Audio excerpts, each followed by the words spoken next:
Pak, suaranya nggak ada. Pak, suaranya tidak kedengaran. Oke, saya lupa ngemut.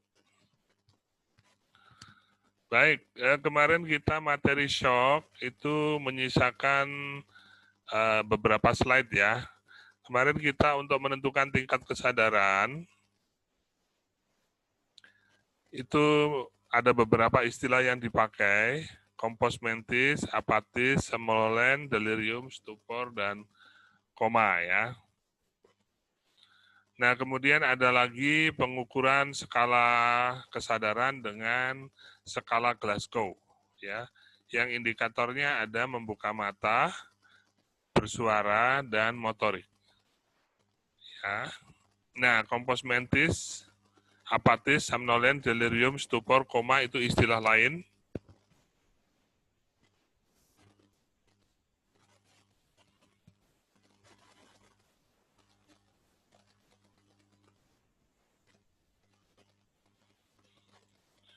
Ini sudah, apatis sudah, delirium sudah, somnolen, kemudian ya skala Glasgow Coma Scale, skala Glasgow.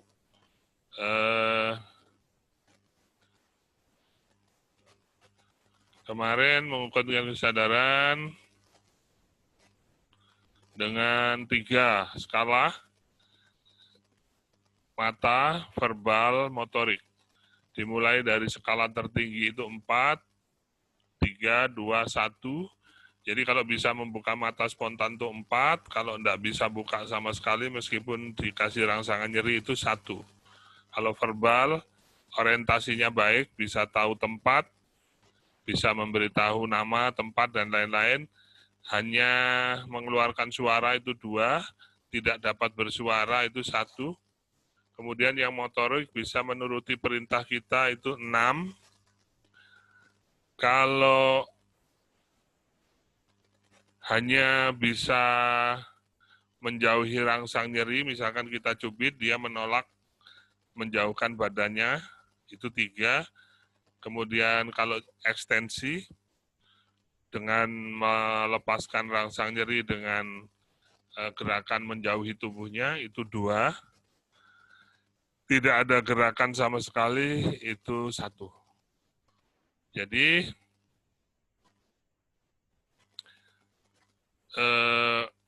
nilainya bisa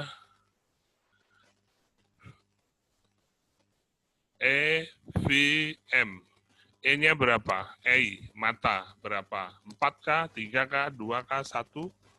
Kemudian V-nya atau verbal bisa tertinggi itu 5, 4, 3, 2, 1. Dan M itu motorik. Motoriknya bisa 6, 5, 4, 3, 2, 1. Ya. Nah, skala Glasgow tertinggi itu adalah 15, kemudian terkecil adalah 3. Jadi kalau matanya membuka spontan, suaranya bisa sesuai dengan perintah kita, motoriknya bagus, itu nilainya 5 dibagi menjadi 3. E4, V5, E6. Namun kalau buruk, kondisinya sama sekali tidak berespon, koma, E-nya 1, V-nya 1, M-nya 1. Jadi nilai terendah adalah 3. Oke, paham ya?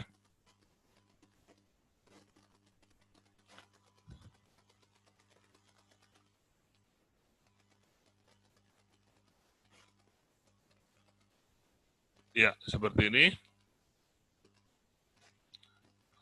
Nah, kalau ditemukan GCS-nya 4-15, skala Glasgow ini terutama dipakai pada menentukan kesadaran dengan kasus trauma kepala.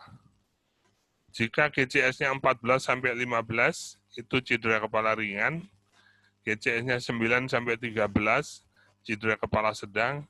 GCS-nya 3, sampai 8 itu cedera kepala berat. Oke, kemudian untuk pasien anak-anak ya, Glasgow Coma Scale di pediatrik atau anak-anak itu standarnya sama, E itu 4, 3, 2, 1, kemudian verbalnya 5, 4, 3, 2, 1, motoriknya 6, 5, 4, 3, 2, 1. Ya. Oke. Ini skalanya untuk anak-anak. Untuk mata, spontan, mengikuti perintah, rangsang nyeri, tidak ada respon, ya sama ya. Tapi ini akan menyesuaikan dengan tingkat perkembangan anak-anak. Ya, seusia, toleransi ikut objek senyum. Ya, kalau kita rangsang verbalnya dia tersenyum, berarti dia 5. Kemudian respon motoriknya mengikuti perintah gerakan spontan, bila kita kasih mainan, dia menerima mainan, berarti spontan itu nilainya 6. Ya. Jika tidak ada respon, nilainya 1. Ini untuk anak-anak ya, dikutip dari Tisdale, Lancet ya.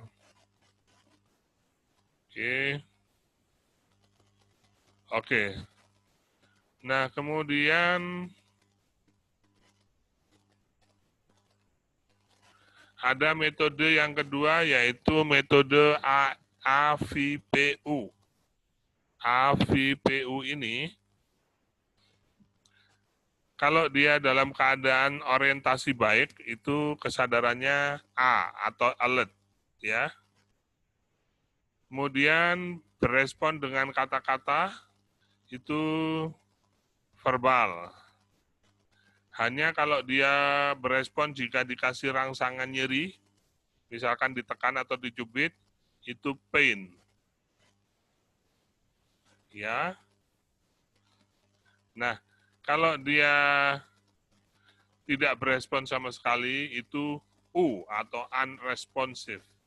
Jadi, kita memberi statusnya AVPU. A, alert. V, berespon verbal. P, berespon hanya dengan rangsang nyeri. U, unrespon sama sekali. Nah, itu ya. Jadi ada 3 kategori menentukan kesadaran. Yang pertama itu somnolent dan teman-temannya sampai koma tadi. Kemudian Glasgow Coma Scale, skala Glasgow, itu terutama dikhususkan pada kasus cedera kepala. Yang ketiga adalah sistem AVPU, alert, verbal, pain, dan kalau dia koma, tidak berespon sama sekali, kita kasih U atau unresponsive. Oke.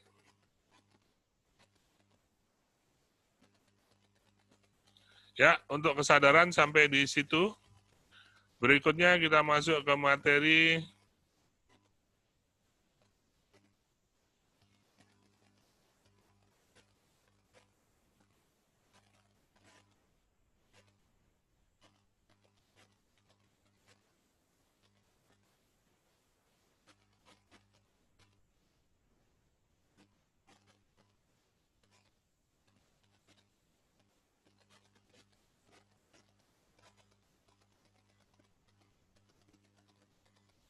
Oke.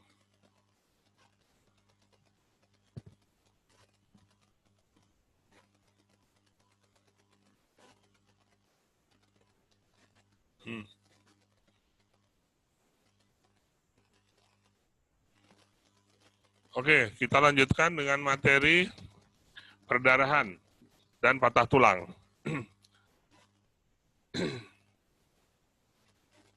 Serta shock yang diakibatkan perdarahan. Slide-nya bisa dibaca ya? Halo? Bisa, Pak. Bisa. Bisa, Pak. Perdarahan, shock, dan patah tulang. Baik, kita lanjutkan materi hari ini adalah perdarahan, shock, dan patah tulang. Untuk perdarahan,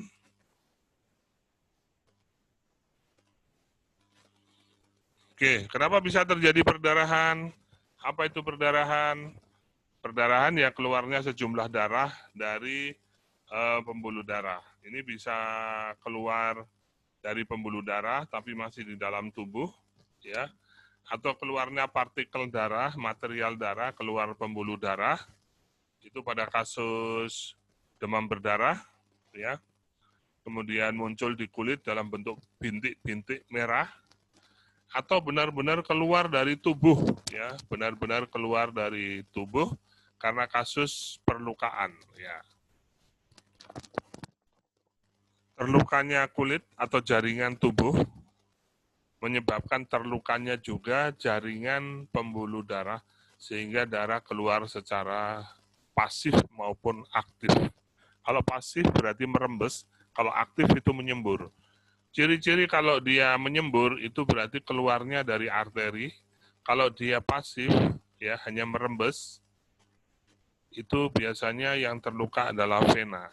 Vena, arteri, jantung, anatominya belum masuk ya. Anatomi jantung dan pembuluh darah belum masuk ya. Belum, Pak. Belum, oke. Nanti kita masuk. Nah, perdarahan terjadi karena rusaknya dinding pembuluh darah yang disebabkan oleh trauma atau benturan. Ini fokusnya gawat darurat di sini ya. Trauma. Ya. Kenapa terjadi shock? Ya, nanti kalau keluar darahnya itu banyak, menyebabkan berkurangnya suplai darah yang mengandung oksigen ke sel otak, ya, menyebabkan kondisi shock atau penurunan kesadaran.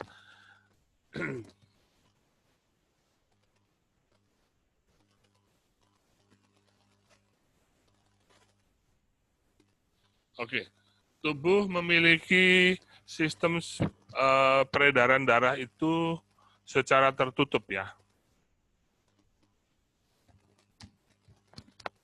Secara tertutup. Jadi kalau ada yang terbuka, sistem pembuluh darah dan jantung itu kalau ada yang terbuka, itu harus segera ditutup. Kenapa segera ditutup? Karena sistem sirkulasi itu harus tertutup. Ya, ingat ya. Sistem sirkulasi darah itu adalah sistem tertutup. Jadi kalau ada yang terbuka, misalkan ada perlukaan di dalam tubuh, sehingga darah keluar, maka itu harus segera ditutup. Paham ya?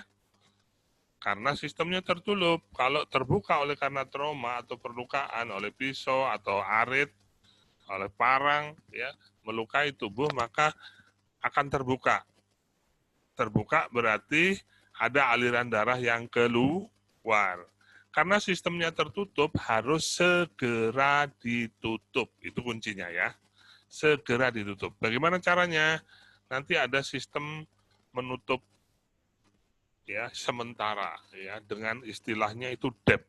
Di dep ya. Ditaruhi benda yang lembut, misalkan baju atau kain atau kasa yang atau kapas yang dibikin bulatan kemudian ditaruh di daerah luka untuk menahan supaya sistemnya tertutup. Ya. Kalau dijahit itu lebih baik, tapi kalau di sawah kan nggak bisa kita menjahit, ya kan, kecuali jahit baju, jahit karung di sawah ya kan. Kalau jahit kulit kan ada alat yang harus disiapkan dan berbeda alatnya dengan yang ada di sawah. Oke. Nah, sistem sirkulasi tertutup itu seperti ini ya. Coba Anda perhatikan gambar itu. Itu adalah gambar jantung. Jantung dibelah dua seperti otak ya. Ada kanan dan ada kiri. Oke. Yang kanan itu memompa jantung ke sebelah kiri. Memompa jantung ke sebelah kiri dengan terlebih dahulu mengirim darah ke paru-paru untuk dilakukan oksigenasi. Setelah dari paru-paru, darah kembali ke jantung sebelah kiri. Sebelah kiri itu ada dua ruang, atrium dan ventrikel. Atrium itu hanya ruang penampung sementara darah yang kembali dari paru-paru yang sudah terjadi oksigenasi, yang mengandung tinggi oksigen, dan mengandung CO2 yang rendah. Setelah itu dibawa ke ventrikel kiri, dari ventrikel kiri itulah darah dipompa ke seluruh tubuh. Nah, sampai di seluruh tubuh, darah ini akan kembali lagi ke jantung. Ya, jantung sebelah kanan. Oke, kanan ini dibagi dua lagi, atrium dan ventrikel. Di atrium ini tempat menampung darah dari seluruh tubuh, baik bagian atas, dada, tangan, leher, mata, otak. Ini kembalinya ke atrium kanan melalui vena cava superior, kemudian darah yang berasal dari tubuh bagian bawah, ya, sampai ke kaki, ini kembali ke jantung melalui atrium, melalui vena cava inferior kembali ke atrium. Atrium kanan dan atrium kiri ini adalah tempat untuk menampung sementara darah sebelum dimasukin ke dalam ventrikel. Nah, tugas memompa darah itu ada di ventrikel. Ya, di sini ada melewati dua katup atrioventrikuler yang membatasi atrium dan ventrikel, dan katup yang membatasi ventrikel dengan arteri pulmonalis, ya, yang akan dilalui darah menuju ke paru kiri dan paru kanan. Untuk dilakukan pembuangan CO2, pembersihan CO2 di paru-paru, dan ditukar dengan mengisi oksigen tinggi. Setelah itu kembali lagi ke atrium kanan, ya, melalui vena pulmonary, masuk ke dalam atrium kanan. Ya, di atrium kanan ditampung sementara, dikirim lagi ke ventrikel, di atrium kiri, masuk ke ventrikel kiri melalui katup atrioventrikuler, masuk ke ruang ventrikel, dipompa lagi ke aorta, melewati katup yang membatasi ventrikel kiri dan aorta, namanya katup ventriculo aortic, ya. Nah, itulah yang disebut dengan sirkulasi tertutup. Jadi kalau ini nanti terbuka, maka darah kan keluar dari tubuh, dipompa ke seluruh tubuh.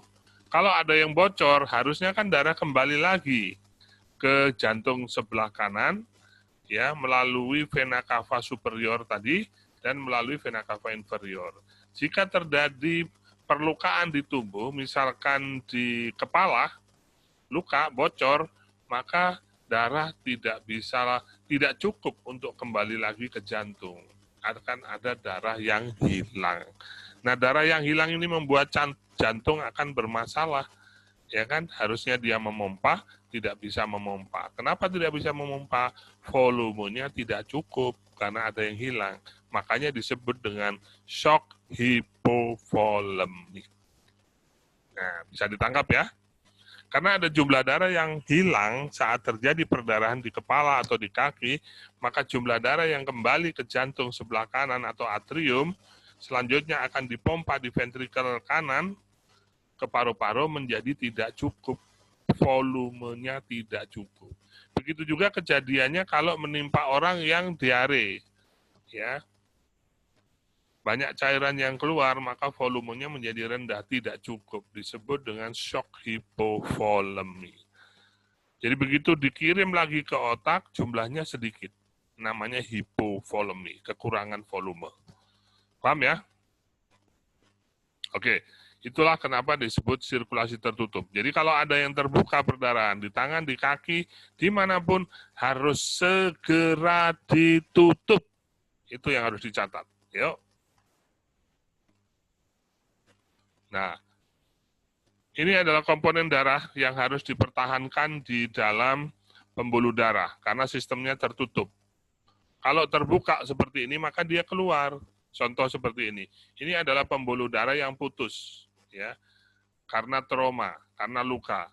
Maka partikel darah akan keluar. Apa saja isi dari darah itu?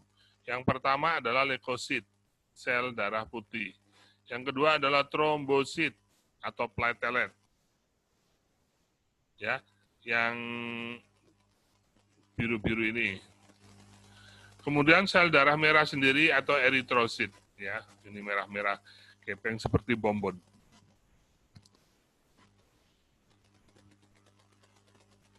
Oke, nah darah ini akan hilang ketika terjadi perlukaan, tidak bisa kembali lagi ke jantung, tidak bisa lagi dipompa ke seluruh tubuh, jumlahnya berkurang, ya, itu makanya kondisi ini nanti akan menyebabkan jantung gagal memompa. Kenapa bisa gagal? Karena syarat-syarat terjadinya pompa darah tidak terpenuhi. Syaratnya salah satu adalah jumlah volume darah harus bisa membuat jantung memompa. Jenis perdarahan, ini ada perdarahan terbuka, ada tertutup ya. Tadi saya belum dilihat ya slide-nya. Nanti ada perlukaan yang menyebabkan trauma, seperti Anda pernah lihat ada orang lain yang kebentur kepalanya di dinding, kemudian muncul warna biru seperti kelereng, ya. Nah, itu perdarahan tertutup. Itu komponen darah sudah keluar dari pembuluh darah, tapi masih berada di dalam kulit. Sedangkan yang terbuka itu biasanya ada sejumlah darah yang keluar, ya. Nah, berdasarkan pembuluhnya, perdarahan ini bisa keluar dari vena, bisa keluar dari kapiler, bisa keluar dari arteri. Tadi saya bilang kalau perdarahannya pasif, itu keluarnya dari vena. Kalau perdarahannya kenceng, sampai menyembur, itu dari arteri. Kalau dari kapiler, itu kalau Anda pernah lihat perdarahan kapiler itu, kalau orang luka lecet gitu ya, terus ada merembes darah, nah itu namanya perdarahan kapiler, kecil-kecil ya.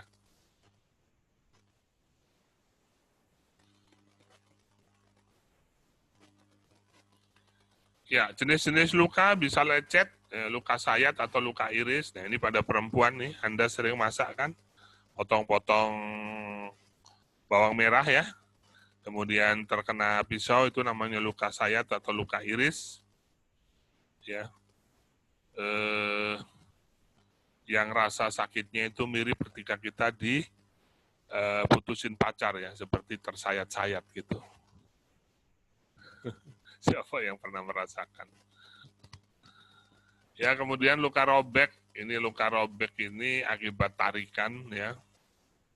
Kemudian luka tusuk ya, seperti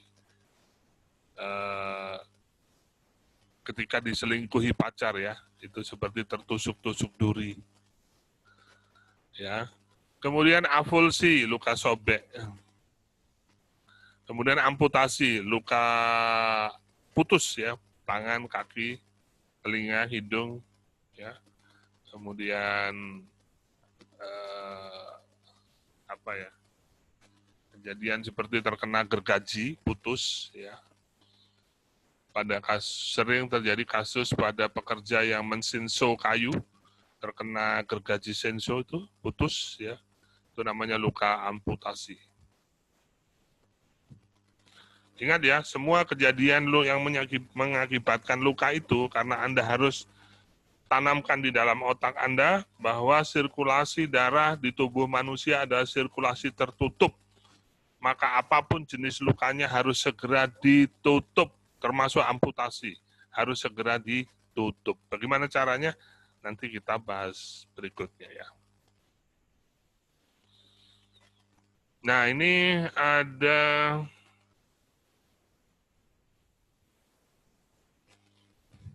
ya, perdarahan kalau nggak segera ditutup bisa menyebabkan shock ya. Yang berdarah shock ya. Yang tanda dan gejalanya shock nanti kita lihat di sini ya. Pertama-tama loss of blood ya. Keluar darah dan cairan keluar tubuh. Kemudian terjadi hipovolemi, jumlah volume darah tidak cukup. Kemudian cardiac filling, menurunkan fungsi jantung. Karena darahnya banyak yang hilang, ya, Ini tekanan darah menjadi menurun. Kemudian tekanan darah menurun, tonus simpatis, ya nanti ini Anda buka di kemarin pelajaran saraf, ada saraf simpatis, ada saraf parasimpatis. Nah, yang menyebabkan pembuluh darah meningkat itu adalah simpatis. Kemudian terjadi vasokonstriksi, ya semua pembuluh darah itu mengecil. Vasokonstriksi bisa menyebabkan hipoksia. Harusnya dikirim oksigen banyak ke otak karena vasokonstriksi dan jumlah hipovolemi, jumlah darah yang nggak cukup tadi, menyebabkan darah yang mengandung oksigen dikirim cuma sedikit. Itu bisa menyebabkan kerusakan organ, sel. Kerusakan sel dulu, baru kerusakan organ dan jaringan. Dan yang paling cepat terjadi kerusakan bila terjadi kasus kekurangan oksigen adalah otak. Otak akan mati jika terjadi kekurangan oksigen lebih dari 4 menit. Ya.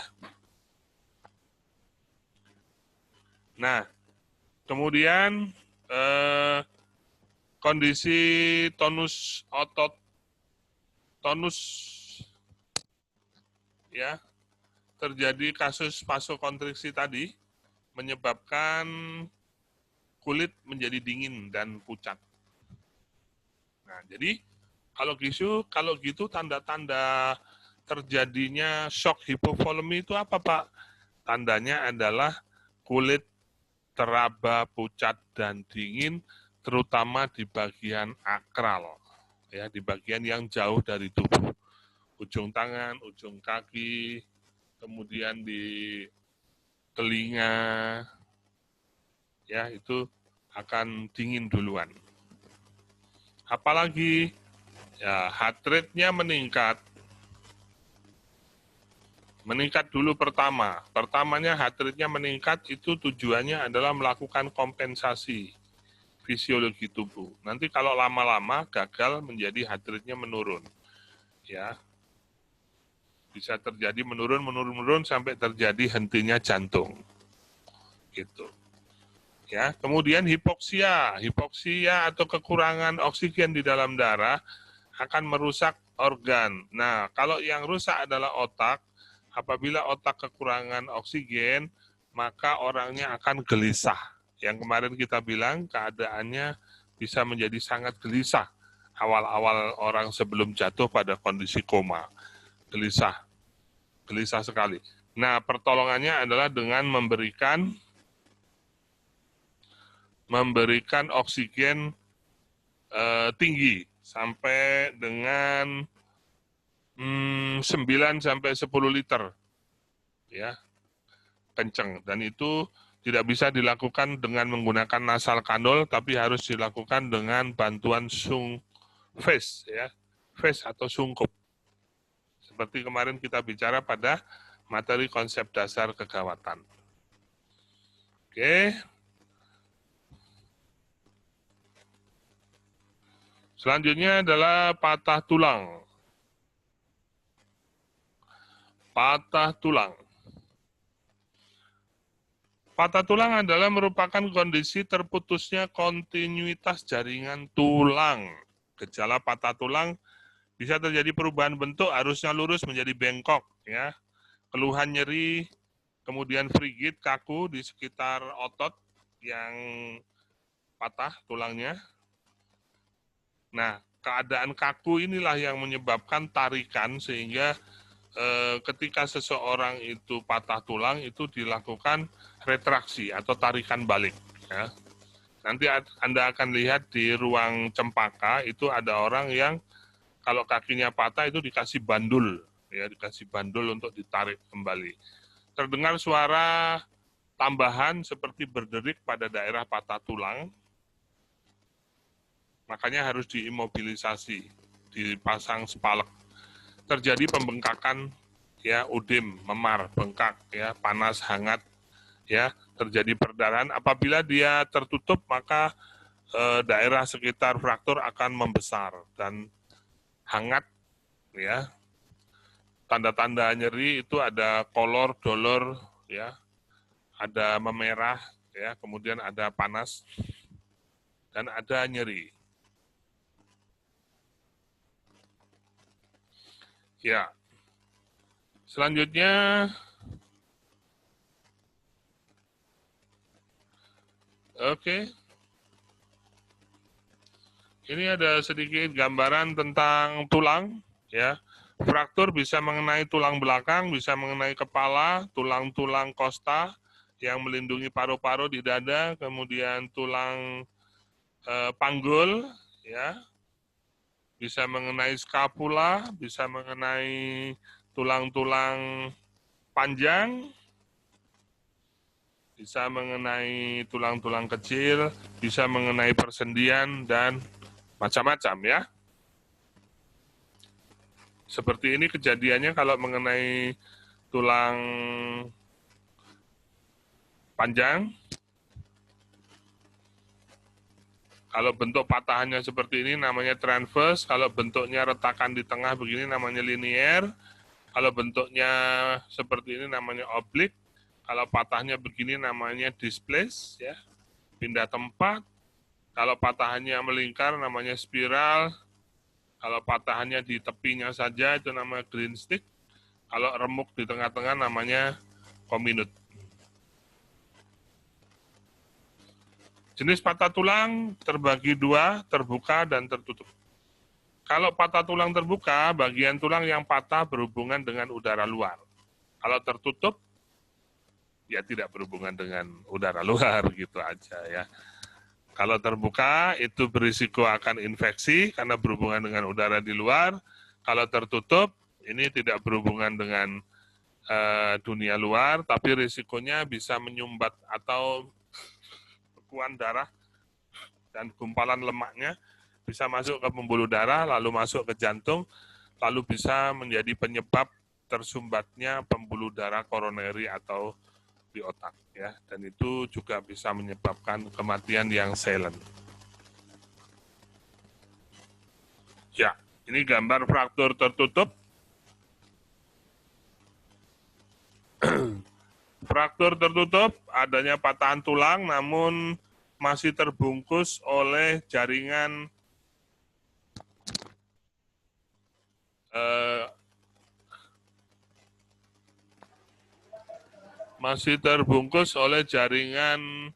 otot, lemak, dan kulit.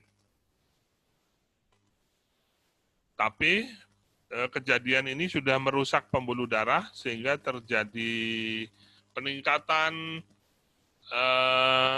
aliran darah di sekitar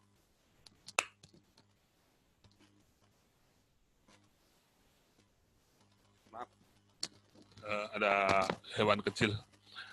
Ada darah yang keluar di daerah fraktur, di daerah kerusakan tulang ini, makanya harus dipasang bidai. Kenapa? Karena patahan tulang ini biasanya tajam. Anda pernah lihat ya, tulang sapi itu kalau patah, ya, karena benturan, itu dia akan tajam. Ya. Nah, itu nggak boleh digerak-gerakin. Kalau digerak-gerakin, orangnya diangkat, digerak-gerakin, itu akan terus merusak jaringan di sekelilingnya dan akan terus merusak pembuluh darah juga di sekelilingnya, ya. Makanya nanti Anda harus berpikir kenapa sih dipasang bidai atau sepalak gitu. Itu adalah untuk membatasi atau mengurangi trauma lanjut. Yang kedua, ini ada fraktur terbuka, ya, tulangnya menonjol keluar disertai kerusakan pada lemak, otot, dan kulit, dan berhubungan dengan dunia luar. Ini sangat berisiko terjadi shock karena darahnya akan banyak hilang. Nah, cara berpikir Anda, penanganan pertama adalah menggunakan teori tadi, ya, bahwa sirkulasi jantung dan pembuluh darah itu tertutup, maka darah yang keluar harus segera dihentikan. Dengan cara apa? Dengan cara pertama adalah dilakukan damping, ya, di dap. Dan tetap dilakukan bidai dan tidak boleh terlalu banyak dilakukan gerakan. Ya, oke. Patah tulang, jenis patah tulang tadi, kemudian tertutup atau terbuka, dan kemudian penanganannya seperti apa. Untuk yang tertutup, Anda harus tidak boleh dilakukan manipulasi gerakan, karena patahan tulang yang tajam akan bisa melukai, menambah luka, menambah trauma di sekitar jaringan yang patah tulang, harus segera dibidai. Kalau dia terbuka, harus segera ditutup aliran darah yang keluar, karena berisiko untuk shock hipovolemic. Selain itu, juga dilakukan bidai agar tidak terjadi trauma lanjut. Jangan dilakukan banyak gerakan dan mobilisasi.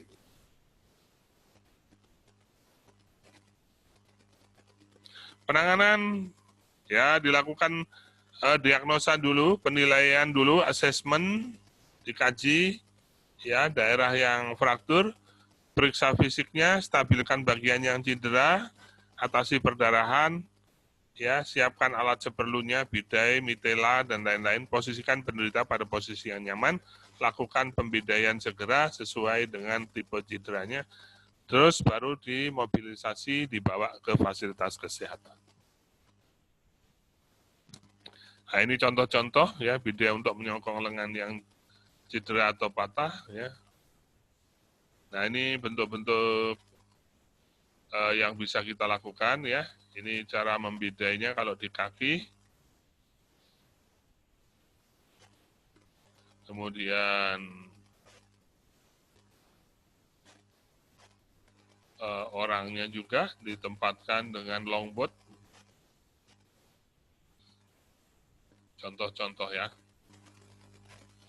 Perdarahan terbuka, perdarahan tertutup, sudah kita jelasin tadi. Terbuka itu kalau keluar tubuh.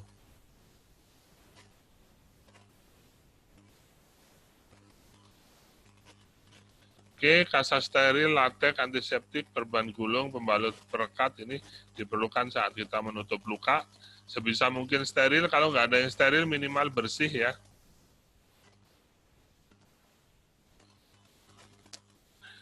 Penanganan perlindungan terhadap diri Anda sendiri untuk penanganan perdarahan itu Anda harus pakai APD, ya, untuk melindungi diri dari tertularnya infeksi. Jangan menyentuh mulut, hidung, mata, makanan sewaktu memberi perawatan, cuci tangan sebelum dan sesudah buang bahan yang telah ternoda oleh darah. Oke. Mengendalikan perdarahan luar, tekan langsung 5-15 menit, ya. Di dep 5-15 menit kalau ada darah yang keluar. Lakukan elevasi bersamaan tekan langsung. Elevasi itu posisikan lebih tinggi pada daerah yang luka, ya. Kemudian tekan pada titik tekan. Cara lain yaitu imobilisasi dengan tanpa bidai terikat, ya. Penanganan perdarahan tertutup, kompres bagian yang luka dengan es batu selama 5-15 menit. Jadi kalau Anda menemukan kecurigaan patah tulang, namun kulit dagingnya masih utuh, tapi di situ sudah ada tanda-tanda patah tulang, seperti yang tadi di depan kita bicarakan, ada suara tambahan, ada bentuk yang bengkok, dan lain-lain tadi, maka Anda boleh kompres dengan menggunakan es batu selama 5-15 menit. Ya, untuk apa? Untuk membuat vasokonstriksi pembuluh darah supaya tidak terus mengalirkan darah. Tinggikan bagian yang memar, lebih tinggi dari jantung, ya. Bidai jika perlu. Ini contoh-contoh perdarahan. Ini yang kenanya arteri, ini menyembur, kemudian yang vena mengalir pasif, yang perdarahan kapiler ini merembes, ya. Nah, yang perlu Anda pikirkan dari seorang yang paham tentang gawat darurat adalah bila ada darah yang banyak keluar, maka berisiko terjadinya shock. Disebabkan apa? Karena jumlah darah yang dikirim ke otak menjadi sedikit. Dikarenakan volumenya menjadi sedikit karena jumlah darah yang keluar. Darah yang sedikit mengalir ke otak menyebabkan otak menjadi kekurangan oksigen. Nah, kekurangan oksigen itulah yang menyebabkan gangguan fungsi otak atau shock. Ya, awalnya diawali dengan kegagalan jantung memompa darah, kemudian kehilangan darah jumlah besar, dan pelebaran pembuluh darah yang luas. Gejalanya shock bisa mual, mungkin disertai muntah, haus, lemah, pusing, ya. Tanda-tanda shock, nadi cepat tapi lemah, nafas cepat dan dangkal, kulit pucat, dingin di bagian akral, wajah pucat kebiruan, pandangan mata, pandangan hampa, pupil melebar, perubahan keadaan mental atau gelisah. Ya, penanganan korban yang shock, terlentangkan penderita, tinggikan kaki, ini kalau yang cederanya kaki ya.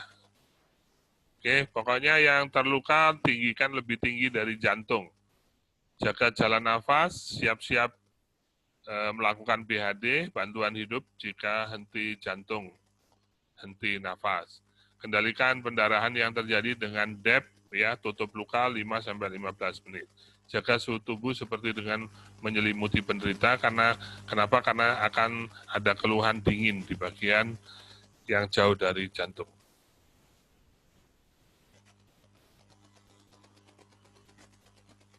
Ya, itu materi kita siang hari ini, ya. Melanjutkan kemarin, ya materinya 3 itu, shock, perdarahan, dan patah tulang. Ya, sampai di sini ada pertanyaan, adik-adik?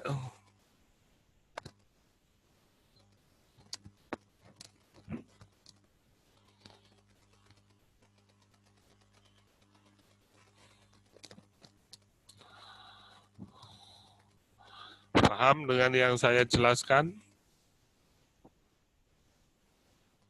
Paham, Pak. Paham, ya bagus.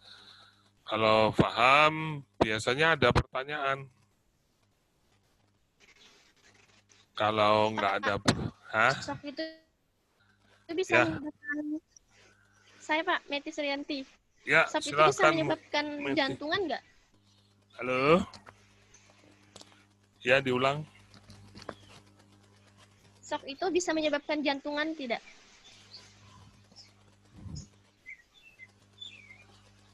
Bentar. Meti, mana wajahnya? Meti Suryanti kah? Lagi, iya Pak. Mana wajahmu? Kayak Grijenia tuh, nah. Grijenia aja dibuka itu layarnya.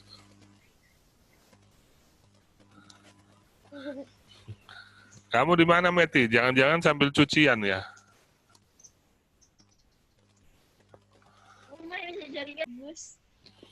Apa pertanyaannya tadi, Meti? Tolong diulang.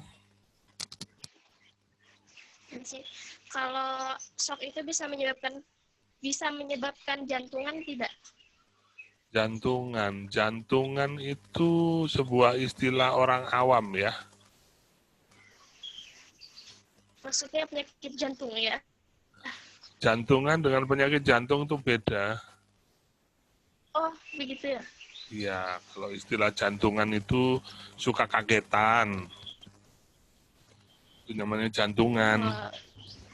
Iya, nah kalau suka kaget itu kaitannya dengan kemarin saraf neuro ya. Suka kaget. Nah, kalau istilah medis itu penyakit jantung atau kelainan jantung atau kelainan pembuluh darah. Kalau kelainan jantung nanti dibagi dalam beberapa penyakit jantung, kelainan katup, kelainan apalagi banyak ya. Gagal jantung, kemudian MCI, miokard infarct, kemudian gagal jantung ya. Nah, kalau yang pembuluh darah itu ada arteriosklerosis, pembuluh darah yang menyempit, ada vasokonstriksi, itu pembuluh darah yang mengecil dengan sendirinya tapi masih bisa kembali, atau vasodilatasi itu melebar tapi masih bisa kembali normal, itu namanya fungsi pembuluh darah yang berkaitan dengan saraf ya, dengan pembuluh darah. Kalau aterosklerosis itu tersumbatnya pembuluh darah dikarenakan tingginya faktor lemak atau pembuluh darah yang mudah menggumpal sehingga menyumbat pembuluh darah. Itu namanya aterosklerosis atau darah yang terlalu kental diakibatkan kadar gula yang tinggi. Itu aterosklerosis. Nah, itulah beberapa istilah atau kelainan jantung bawaan seperti anak bayi yang lahir dengan kondisi katup yang terbuka. Nanti kita akan jelaskan di materi jantung ya. Nanti kita akan banyak berbicara tentang jantung baik secara fisiologis maupun patologis. Ya. Nah, istilah jantungan itu istilah orang awam yang kadang-kadang itu tidak berkaitan langsung dengan penyakit jantung. Oke, Meti. Ya, Pak. Terima kasih, Pak ya. Biasa aja. Oke, makasih segala.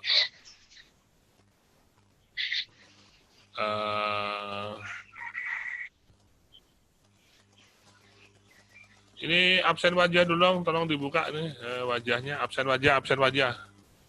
Saya mau cek ini partisipannya agak banyak ini, berapa ini? 23, alhamdulillah, lebih banyak dari tadi pagi ya. Mulai banyak ini penggemar saya. Biasanya 17 orang. Alhamdulillah. Meti, ya itu Meti wajahnya sudah kelihatan. Nia, oke. Hapsa, oke. Saya absen dulu wajahnya satu-satu. Rizka, Uwi nggak ada orangnya nih, gelap. Wi, jangan-jangan Uwi ini tidur nih. Oh ada. Wi, tadi malam jualan sampai jam berapa kamu?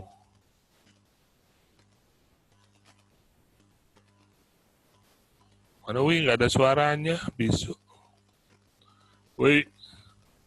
Ya, sampai jam 10, Pak. Oh ya, alhamdulillah. Laris saja Kak jualan. Aman. Mansip. Lain kali nanti saya mampir situ makan. Ya, siap, Pak. Elsa Horizon, oke. Kemudian ini, mana ini? Mana tadi? Tantar Elsa. Elsa ini kelihatan ubun-ubunnya aja. Nur Elsa Adriani. Oh, ada 2 Elsa ini ya. Elsa Horisman dan Nur Elsa Adriani. Oke. Kemudian Yuni Ramadhani, ada Asfa Evi, oke. Grijenia standby terus. Oke, Grijenia sip. Kemudian Alfiona, mantap. Alfiona. Udah ya, 23 orang. Ada yang belum saya absen? Sudah semua? Ada yang belum? Saya Pak belum. Mana siapa? Wirda. Wirda. Mana fotonya di sini Wirda?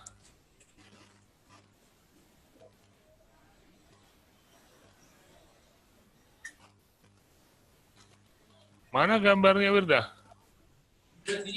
Putri Marina. Ini Pak. Gak ada gambarnya. Nopa. Saya, Pak. Masita, mana orangnya nih? Nopa. Putri Marina. Lili, Pak. Olivia, Pak. Olivia, ya, bentar. Mutiara. Tadi sampai mana sih? Alfiona, kemudian Dewi Maharani, Yurika Prastika, kemudian Hapsa, kemudian Putri Marina, Siti Anissa, Wirda standby dari tadi, Nopa, Olivia standby. Mutiara Nurbaya. Rizka Ajika Alfian. Oke, wajahnya separuh aja ini. Siti Anissa, oke. Yuni Ramadhani, oke. Masitah mana ini Masitah? Masitah, buka kameranya Masitah. Oke. Ya, sudah di absen semua ya? Sudah saya panggil semua? Ada lagi pertanyaan? Ada lagi pertanyaan? Pak, Meti tadi. saya mau nanya. Ya, silakan. Siapa namanya? Nia Jumaina. Nia Jumaina. Bentar. Cari dulu.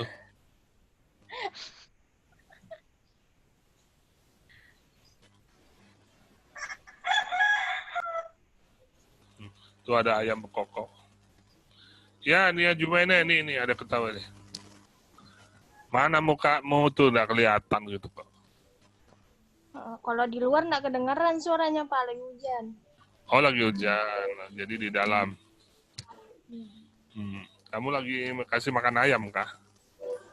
Enggak, mana ada ayam di sini Pak? Nah itu suara ayam dari mana tuh? Nggak tahu, bukan saya, Meti kali Pak. Oh, itu dari telur. Oke Nia, pertanyaannya silahkan. Kan selain patah tulang itu katanya ada tulang geser tuh Pak. Tulang Itu geser. maksudnya gimana? Apa benar nggak tulang geser tuh katanya nggak boleh ngangkat berat-berat gitu? Oh iya. Nah, kita lihat Benar gambarnya nggak tuh dulu. Pak? Benar.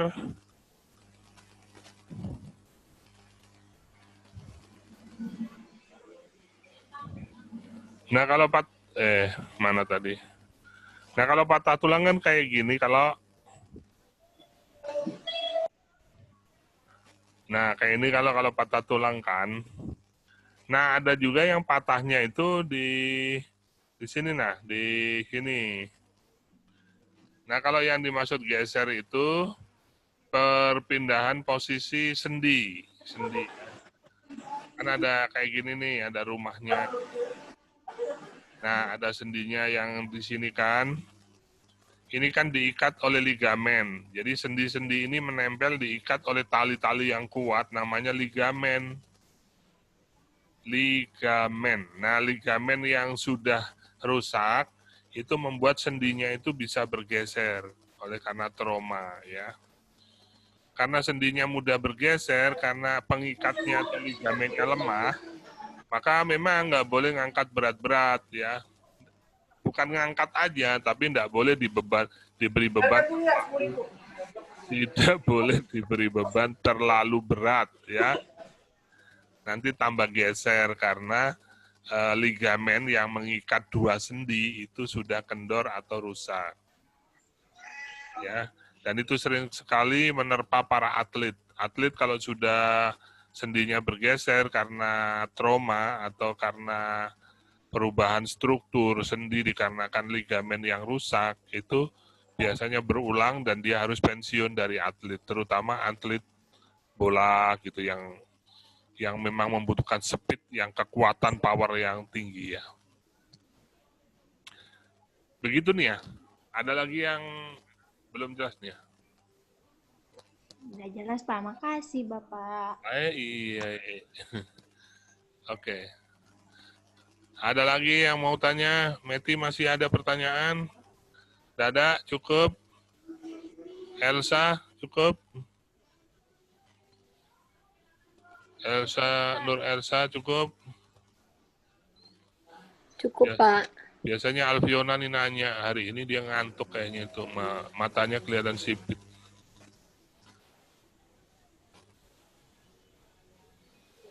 Ayo, mana pertanyaannya? Yang lain kalau nggak ada saya tutup ya. Oke, ditutup. Olivia, tutup. Ya, terima kasih partisipasinya siang hari ini.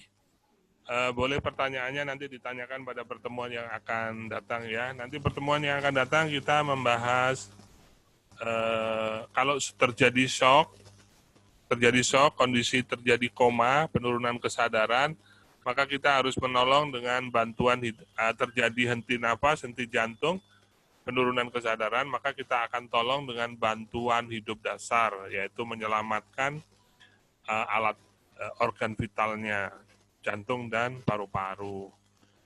Itu dikenal dengan penanganan BHD, bantuan hidup dasar. Oke? Ya, Anda boleh mulai baca-baca tentang BHD ya nanti. Kemudian kita akan mengamankan jalan nafas ya dengan beberapa teknik yang kemarin sudah kita kenalkan di awal konsep gawat darurat, yaitu head tilt chin lift dan jaw thrust. Terima kasih partisipasinya, semoga bermanfaat ilmunya. Assalamualaikum warahmatullahi wabarakatuh. Selamat siang, salam sejahtera. Waalaikumsalam warahmatullahi wabarakatuh. Terima kasih. Waalaikumsalam warahmatullahi wabarakatuh. Sama. Maaf, dengerin betul.